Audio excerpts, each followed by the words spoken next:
From the station working for you, this is WRTV News at Noon, streaming now. We have been warned that eternal vigilance continues to be freedom's price. A powerful benediction to a day of chaos after the riots that gripped the nation's capital. Your lawmakers voting overnight on the question that helped lead to this unrest. Good afternoon, I'm Lauren Casey. There's calm on Capitol Hill today, and the investigation into Wednesday's riots by supporters of the president now continues. And there could be consequences for the president after he encouraged his supporters to march to the Capitol building after an earlier rally. ABC's Faith Abube has the latest. Just before 4 o'clock this morning, the chair declares the joint session dissolved. Vice President Mike Pence announcing the results of the Electoral College vote count, closing out what should have been a ceremonial joint session on a day marred by mob violence at the Capitol. It took a riot by thousands of Trump supporters storming the U.S. Capitol for Congress to finally come together and officially certify Joe Biden as the next president. Hordes of angry Trump supporters easily breaching barricades, even appearing to get some help from some members of the Capitol Hill police. Rioters quickly overwhelming police and seizing the halls of Congress. Congressional leaders and the vice president whisked away. Others left to take shelter in the room, diving under desks. Obviously, we were concerned. I never thought I'd ever see this in the United States. In the Senate, one rioter reaching the podium, and on the other side of the Capitol, another posed with his boots on Speaker Nancy Pelosi's desk.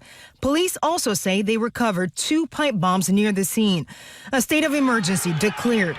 The sources tell ABC News the president initially rebuffed efforts to bring in the National Guard until aides finally convinced him. The demonstrations turning deadly. At least 4 people died, 3 from medical emergencies, and 1 woman shot by Capitol Hill police. We're going to walk down to the Capitol because you'll never take back our country with weakness. More than 3 hours after the violent attack began, the president posting a video praising his followers and asking them to go home, but not before repeating the false claim that the election was stolen. Critics say those claims, often repeated by Trump's Republican allies in Congress, contributed to the violence. I criticize some of our public leaders for raising this false expectation that Congress was going to somehow reverse this election. That attack today, it didn't materialize out of nowhere. It was inspired by lies. And while many GOP lawmakers backed off their plans to challenge the Electoral College vote count, more than 125 House Republicans and 8 GOP senators still voted to subvert the will of the American people. In Washington, Faith Abube, ABC News. And new this midday following yesterday's riots, Facebook says it will block President Trump on its platforms, including Instagram, at least until the end of his term. Facebook chief Mark Zuckerberg made this announcement today. Facebook had initially blocked the president for 24 hours, saying that several of his posts appeared to stoke the violence in the nation's capital. Now Zuckerberg says, quote, "We believe the risks of allowing the president to continue to use our service during this period are simply too great," end quote. And as you saw there, after the Capitol was secured, members of Congress went back to business of certifying Joe Biden's win in the presidential election. But as our own Ray Steele tells us, not all of Indiana's delegation was on board even after that unrest. We mostly knew before the events of Wednesday how Indiana's members of Congress would vote on the certification of Joe Biden's victory. But for one member, his opinion changed both before and after the riot at the Capitol carried out by supporters of President Trump. First in the House. Even after they were forced into and out of hiding due to the mob, 3 Republican House members from Indiana said they did not believe the electoral vote should be certified. They were Jackie Walorski from the 2nd District in northern Indiana, Jim Banks from Northeast Indiana's 3rd District, and Jim Baird from the 4th District that covers the middle western part of the state. They objected to votes cast in both Arizona and Pennsylvania. Greg Pence from the 6th District and the vice president's brother objected to Pennsylvania's vote only. Those objecting made allegations of voter fraud, even though no large-scale voter fraud took place. Then there was the vote in the U.S. Senate. Republican Senator Todd Young had been silent until the day of the vote.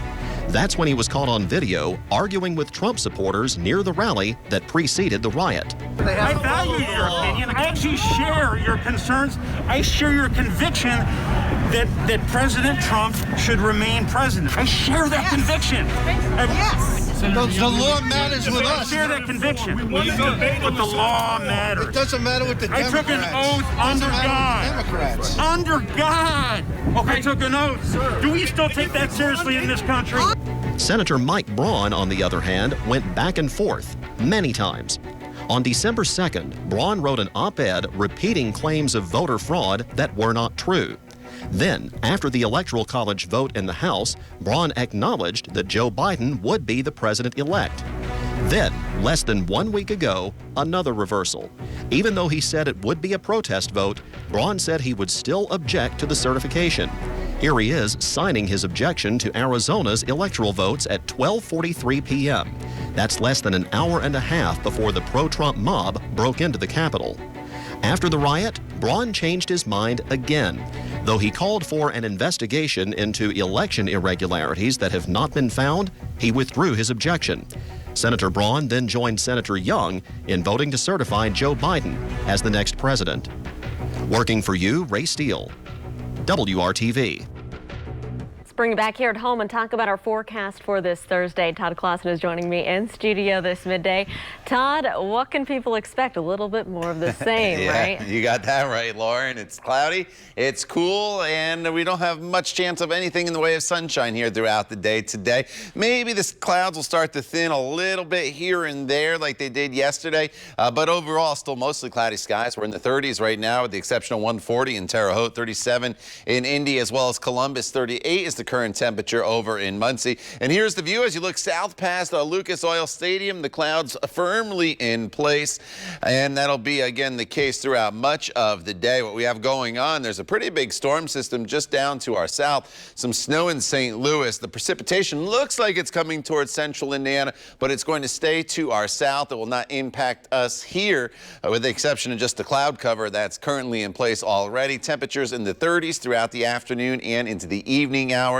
We'll talk more about your extended forecast and when the sunshine does return coming up in just a few minutes. Lauren. All right, Todd, thank you. So new claims for unemployment benefits were down only slightly today. They're still at a record high level, as they have been throughout this pandemic. Now, we've learned that the payments have temporarily stopped for thousands of Hoosiers on that pandemic unemployment assistance program. Now, that program expired last month, and the federal government has approved a new one that will continue to provide assistance for those gig economy and self-employed workers.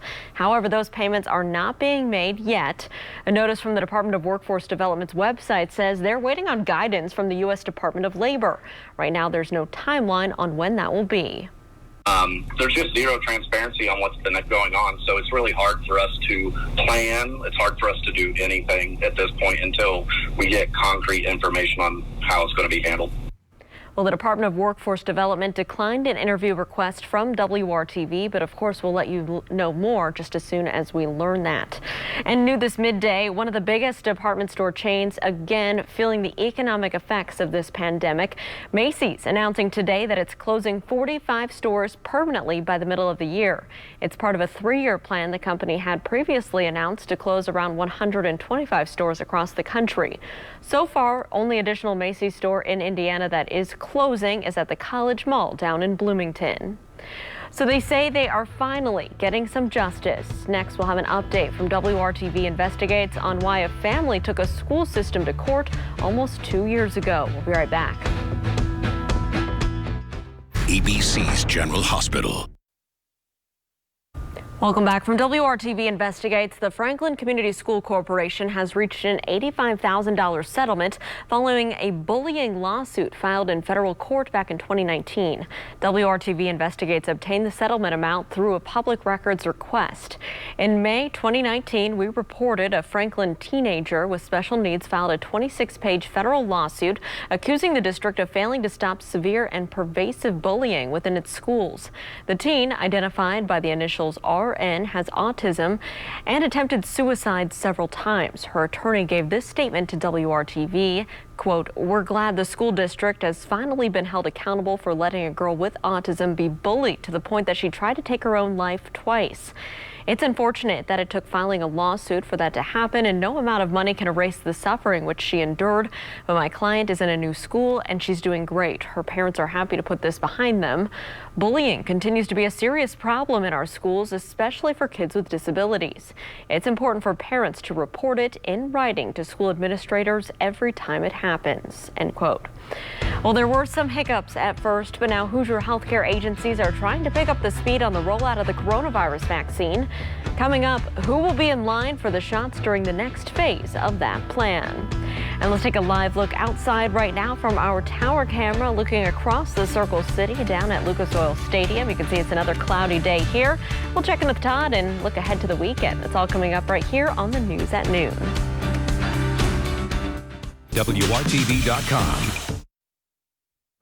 Welcome back. Coronavirus numbers appear to be on the rise again here in the state of Indiana. Here are the newest numbers from the state health department. More than 7,300 new cases of COVID-19 are being reported today. New cases are returning to levels that hadn't been since the end of 2020. 81 more Hoosiers have died with COVID-19 as well, and that pushes the total number of coronavirus-related deaths in the state to more than 8,400. And while some Hoosiers are now fully vaccinated against the coronavirus, others are still waiting to learn exactly when it'll be their turn. Our own Nikki Dementri breaks down the latest on the state's vaccine plan. Nikki. October's interim plan is out and January's new vaccine rollout is in. Just a few hours ago, Indiana state officials announced that the vaccine rollout will continue now by age. Distributing vaccine is not a one-size-fits-all process. State officials say for Indiana, the way to go is by age groups. Starting Friday at 9 a.m., Hoosiers age 80 and older can start signing up to receive their vaccine and could even get it that same day. By taking an age-focused approach, we can accomplish two tasks: protecting those at greatest risk for adverse consequences like death or hospitalization, and then reaching older workers who are more likely to have comorbidities. Neighbors can either call 211, which is open 8 a.m. to 8 p.m., or sign up online on rshot.in.gov. Loved ones can also make an appointment on behalf of a family member. After those 80 and older will be Hoosiers in their 70s, then it'll be those in their 60s. If we vaccinate every Hoosier that's 60 and older, that's 1.5 million people. And so it'll be quite some time before we get that vaccine in order to do it. As of Wednesday, a little more than 128,000 first doses and 585 second doses have gone in Hoosier arms. By the end of the month, there are 300,000 people with vaccinations scheduled. And for the many Hoosiers who are still asking, when can I get my shot? Please know that our goal is to get a vaccine to everyone who wants one as quickly as possible. The state is anticipating a shipment of nearly 80,000 vaccines weekly. Those doses will be available at 55 hospitals, 2 pharmacies, and 91 local health departments. We want to move through these populations as quickly as we can, but it 100% depends on uptake, and how much vaccine we get. Important to note here, Indiana officials say there will be at least one vaccination clinic in every single county. Now, while Holcomb says, yes, there is light at the end of the tunnel now, we can't let our guard down as Hoosiers, and he encourages everyone to continue practicing good health measures. Working for you, Nikki Dementri, WRTV. Nikki, thank you. Another important note discussed during today's press conference: overall positivity rate for COVID has increased, and officials are blaming that on holiday gatherings and travel. Indiana's positivity rate went from 15.8%, that was back on December 29th, to now 16.3% today. Let's take a turn back to our weather here across central Indiana. Todd, what can folks expect on this Thursday? You know, the clouds are still in place, Lauren, but we're starting to see the end of this stretch of really cloudy weather heading our way as we get into tomorrow and the weekend. In fact, yesterday, there were some pretty nice sunset pictures. The clouds thinned just enough to allow some sun to peek through, and I think that should be the case once again today. As you look from downtown to the north, it's kind of a mixture of clouds. You have the dark, thicker ones, but then you see some brighter spots as well, and that's going to be our trend as we go throughout the afternoon hours. Overall, though, still mostly cloudy skies. 37 at the airport in Indy, feels like 28, though, when you factor in the winds. Yesterday, we didn't have to contend with with much of a wind. Today it's back out of the east at 16 miles per hour, and that's putting those wind chills in the 20s, even though actual temperatures for everybody here are in the 30s. 39 in Bloomington, 37 in Martinsville, as well as Greenfield. A couple 40s here off to the west. Terre Haute right at 40 degrees and 39 in Greencastle. Highs today will just go up another degree or two. We've kind of plateaued already, I think, for the afternoon. So you'll just need to bundle up, which walk out to here this afternoon. If you're getting walked through the neighborhood or something like that, is what you're going to deal with for the entire duration of the next couple hours. There's a little bit of sunshine this morning. You notice how it quickly filled back in on the satellite picture. And here's a big storm system that is spinning away to our south. Now, it looks like this rain and snow is lifting to the north, and it is through Tennessee. But what's going to happen is the center of low pressure is here to our south. And this is going to continue to move towards Atlanta and then up the East Coast. As it does, it's just going to pull all this precipitation with it off to the east. And you see that on TrueCast here. But what this storm system will do, even though it's not directly impacting us with any precipitation, as it starts to make its way off the East Coast, it's finally going to free up the weather pattern to move from west to east once again. And that's what's going to allow us to get into some sunshine as we work our way into the weekend. This evening, though, the clouds still in place. Temperatures will be in the 30s. You wake up tomorrow morning to temperatures in the upper 20s across most of the area. And tomorrow, still a day that features quite a bit of cloud cover, although those clouds should start to thin out a little bit as we work our way into the evening hours with temperatures that will be in the 30s. And then here we go for the weekend. Saturday, it's probably in between clouds and sunshine. And then by Sunday, definitely partly sunny skies. Temperatures will be in the mid 30s. So even though we get into the sunshine the next couple days, as we work our way into not only the weekend but beyond, high temperatures are not going to climb up any warmer. We're still going to be in the 35 to 40 degree range for high temperatures. But Lauren, the sunshine helps everything. So 36 and sunny is going to feel a lot better than the 37, 38 degrees we have out there right now with the cloud cover in place. All right, Todd, thank you so much. So a small business owner is using his shop out in Fortville to help Hoosiers who are serving our country. The owner of Maduro on Main says he wants to make sure that our troops can enjoy a fine cigar if they would like to, no matter where they're stationed. Larry Harnish has a box in his store that lets customers buy an extra cigar or two to send to our service members in combat zones and high-risk areas overseas. Last year, his customers helped to ship more than 500 cigars to the national organization Cigars for Warriors.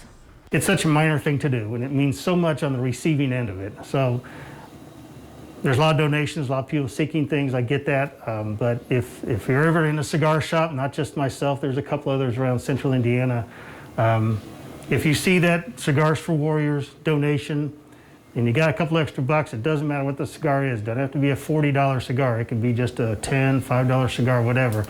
When they get that on that end and they get that care package from home, it's very appreciated. Well, Harness says that he ships the cigars to Cigars for Warriors every quarter in individual bags with a humidor pack so that the cigars will stay fresh until they get to our service members. Next, we are learning more about the landscape of the red planet. We'll show you part of Mars that's putting part of Earth to shame. Stick around for that. You're watching the news at noon right here on WRTV. Payments, no interest for 12 months. Welcome back. So Arizona's Grand Canyon may have met its match, and it's not even on this planet. NASA released this photo of a canyon on Mars. So it's the largest canyon in our solar system. It stretches over 2,500 miles across the Martian equator, and it's 7 miles deep. So NASA says if this was on the Earth, the valley would span from New York City all the way to San Francisco. Scientists at the University of Arizona took this picture with a special camera they called HiRISE. It's the most powerful camera ever sent to another planet.